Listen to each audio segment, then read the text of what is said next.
Die eerste keer toe ek my getuienis gegee het by Houtbaai. Nou Houtbaai is 'n teerling gemeenskap. Ja, dit is chaos. Dwelms, drank, boerdery, hulle is oralste.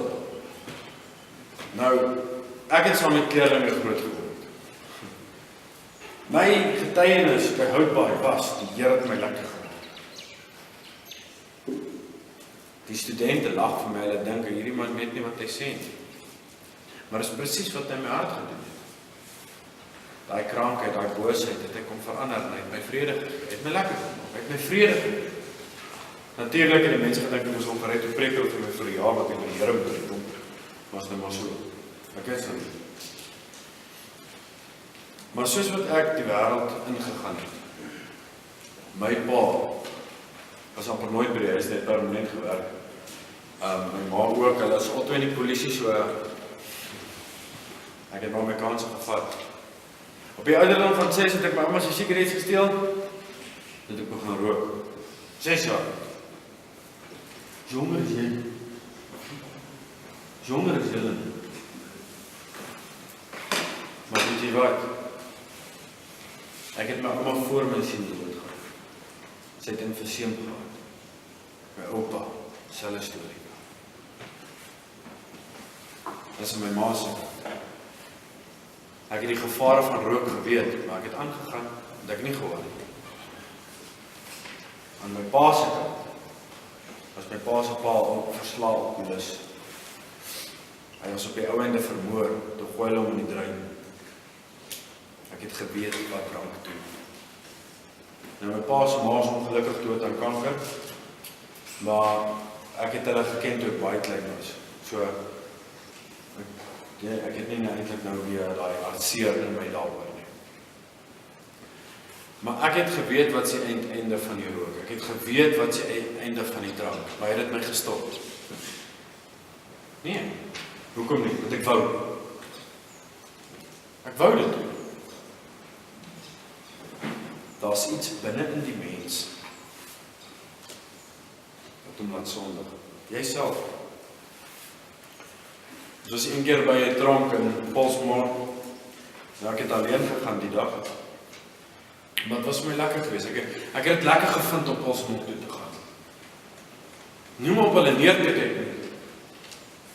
Maar om hulle te omhels. En vir hulle te sê, daar's hoop. As 'n laaitjie daar in die juveniles. So van 14 af 18 toe, né? As ek dit reg onthou. 16 daar. As 'n seentjie daar is, hy's in die benders, hy's in 'n gang. Hy het 2 mense gekap met 'n byl, doodgekap. Doodgekap. Wat hom nie geplan. Maar weet jy wat, daai laaitjie het by die Here uitgekom daai dag. Want het was op 'n afnaweek, die foks het my moeilikheid gegee, alles. Ons het so satkar gehad, nee. Die ding se springs het nie, of ons soks het nie lekker gewerk nie. So as jy daai ding ry en dan lyk dit of jy op die see is. So dodgy was hy kar. So as jy nou moet breek, moet jy breek. Jy moet die kar basies amper in die reverse sit om te breek en die handbrake en hoop en bid dat die ding stop. So as jy 'n rooi lig aan die ander kant sien, moet jy al daar bo begin die ding basies die kar afsit en laat hy net vir die hoop en bid hy stop en tref jou kar. Dis die foks. Daar ding met streshart. Een keer ons ry op 'n barsie waterpyp. Nou ons kom net van Tafelberg af. En almal baie en ek en Ludolf, ons waai maar terug. Ons weet nie wat aangaan nie. Toe ons weer kyk, hier staan die bonnet amper aan die brand. Dit het rook en ons weet nie wat aangaan nie. Ons het 5 liters water en ons soos wat ons water uitgooi, hoor ons het pssst. Toe kom ons agter, ons het iets gekap en toe kap daai hele waterpyp af. Deur die genade van die Here het ons by Glenmore uit. Ek weet nie hoe nie, maar die Here het ons gehelp. Maar nou, so ek gaan te Polsmoor toe, en die laaitjie, hy seker so. Maar jy kan sien hy's dodgy. Hy's 'n kort sien. Maar jy kan sien hy's gevaarlik. Nou omdat ek met kleerlinge groot geword het, was ek nie bang vir hulle. Want ek weet, ek sê vir hom, loop, ga weg. En hy kom, ek sê van, nee man, hoe mond, van sit. Hy sit toe, hy raak toe rustig. En hy bring die boodskap oor die Here Jesus. hoe hy sy plek kom vat het.